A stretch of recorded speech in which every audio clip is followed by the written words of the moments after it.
Good morning, all. Welcome back to SewGrannySew. I hope you're all enjoying your day today. We have quite a bit of rain lately, so I'm just kind of hiding out in my sewing room, getting things done. Today, we are going to be quilting in our panel that we made yesterday and getting the outside of the bag put together. So I did go ahead and I'm just using scrap batting, and it's 80/20 cotton poly. So as you can see, I just took a bigger zigzag and stitched my strips together. Making sure that if you use batting with scrivenet, that you got it all going in the same direction.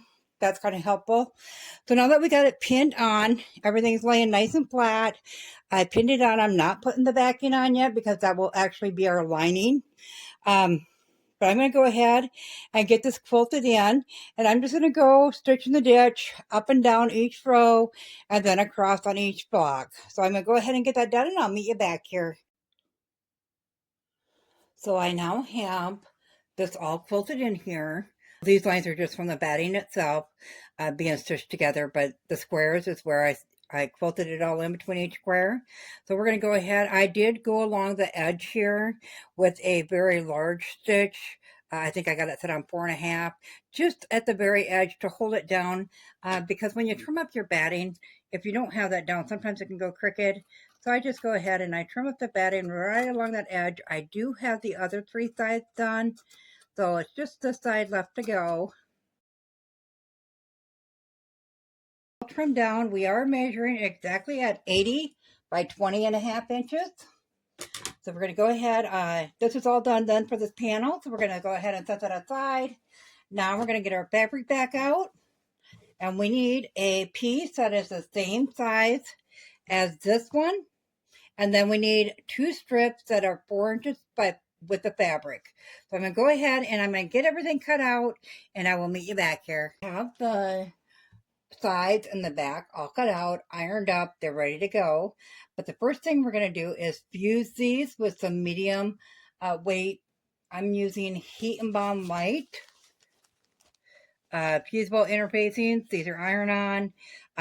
This one here is a non-woven, so we're just going to put it on one side because we want the lining to be able to be pulled out of the head. And I'm going to cut the fusing down to the size of my strips, and then also for the size of the backing. And I'm going to iron those on to get fused together, and then we'll go ahead and get started sewing this up. The fusing on the backing, and I also have it on one of the strips here. But before we do that, we're going to need to put that seam in to join the 2 strips for the side. So I have just been trimming up my selvage as I go.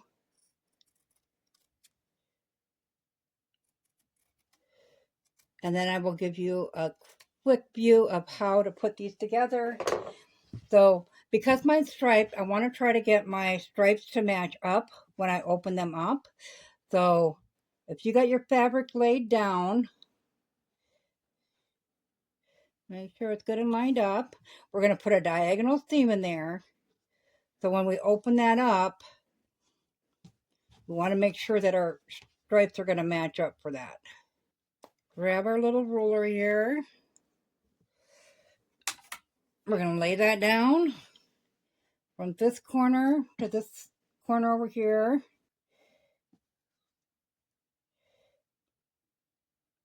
And draw that line using a pencil, number 2 pencil.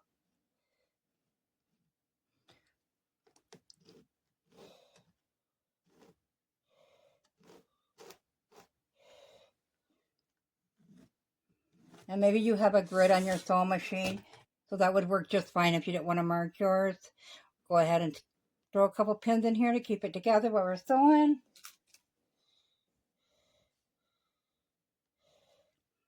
And then we're going to go ahead and stitch straight down that line from corner to corner. Once we get that done, we'll trim that off at a 1/4 inch, and then we'll iron that open, and then we'll go ahead and finish putting on our fusing on the back side.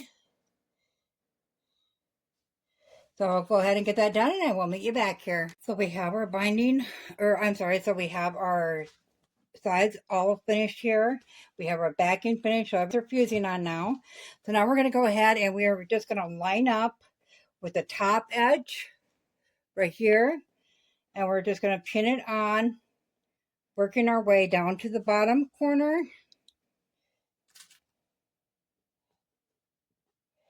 making sure to line up those edges as well.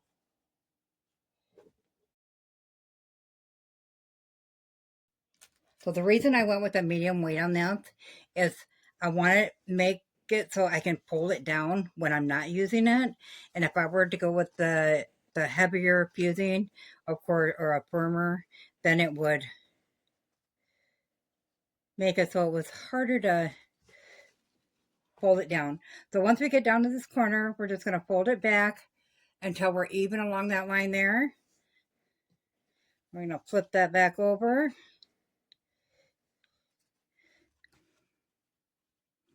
So I'm going to go ahead and I'm going to pin this right here. I found a little shortcut to these. And pin this right here. So you're going to sew up to 1/4 inch from the end here. And then you're going to take it off. You're going to flip that over. And then you're going to go ahead and sew at 1/4 inch there as well. And then when you're done, that will flip out. If you're not familiar with the binding, exactly how they do that.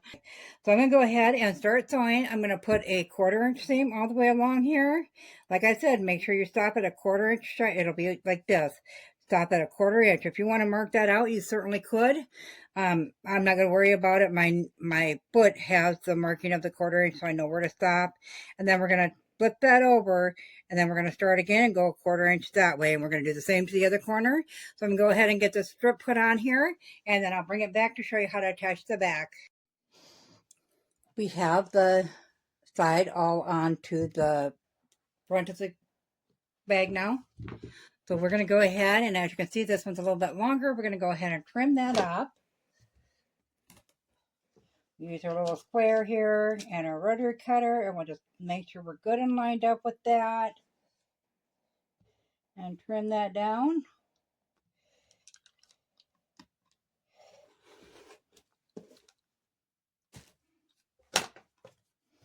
Okay, so once we have it all where we need it, then we're going to go ahead and flip this the right way. And I'm going to iron that open. I'm going to iron the seams towards the side of the bag. So I'm going to go ahead and get that ironed, and I'll meet back here and show you how to get started on connecting that back. So now we have that iron towards the side of the bag. That way when we open that up and nice and flat. So this is our final piece here. And I cut it down exactly the size of what the front is. So we're just going to go ahead and we are going to start at the top once again, and we're going to pin that into place, and we're going to do the same exact thing that we did on the other side.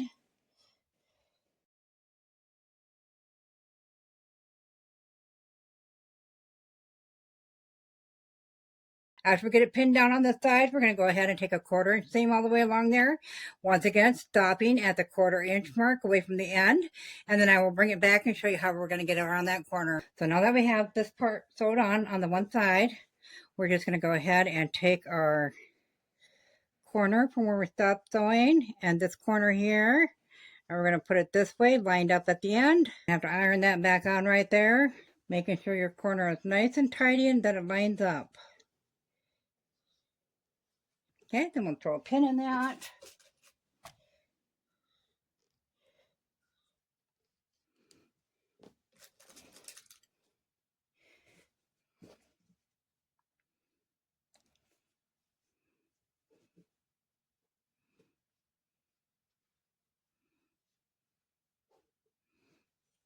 I want to make sure there's no little ripples in that fabric, otherwise it's going to have a ripple when you're done sewing.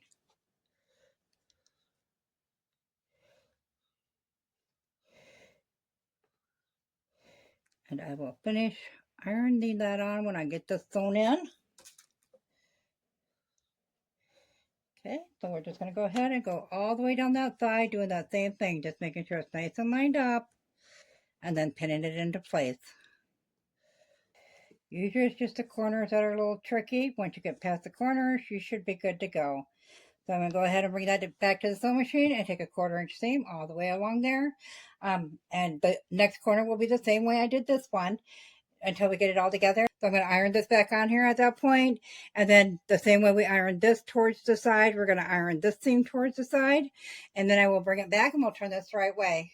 So we have our bag sewn. I did not do the ironing yet because I'm going to go along both of the sides and do a zigzag stitch on the outside edge of that just for double security. This part of the bag doesn't hold the weight, the liner does, but just for added security, I'm going to go ahead and put that zigzag stitch on there as well. So we'll go ahead and turn this bag the right way and I'll show you what it looks like so far.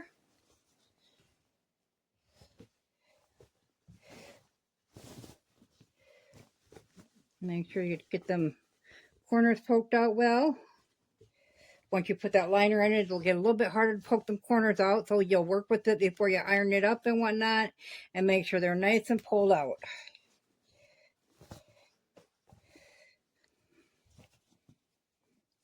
Okay, so that is what it looks like. There's your sides. It doesn't have much structure yet. I mean, we do have the medium weight fusing in there, but other than that, it won't have much structure until we get it all put together. So this way, when we're not using it, of course, you can fold it up just like you do any other reusable bag and store it away. So I'm going to leave you with that for today.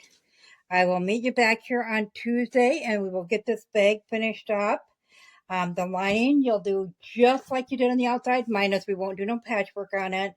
But you'll need the same exact pieces, whatever size your front and your back are, a panel for each side, and then of course a strip that goes around the sides and the bottom. Preferably if you can make your inside strip along the sides and the bottom all one piece, that is more ideal. So I'm going to see what fabric, I don't think I got enough left of this fabric. I'm going to see what fabric I have available that I can actually do that with, probably a solid color on the inside. I do have extra fabric for the handles here. And then I also have extra here that we can do binding on the top edge when we get it all done. We'll put the handles in while we're attaching the lining to it. So let me know what you guys think so far. As always, guys, if you found this video useful, go ahead and give it a big thumbs up. It really helps our channel grow. If you haven't subscribed yet, go ahead and hit that subscribe button because we'd love to have you here at SewGrannySew. Thanks all. Have a good day. Bye.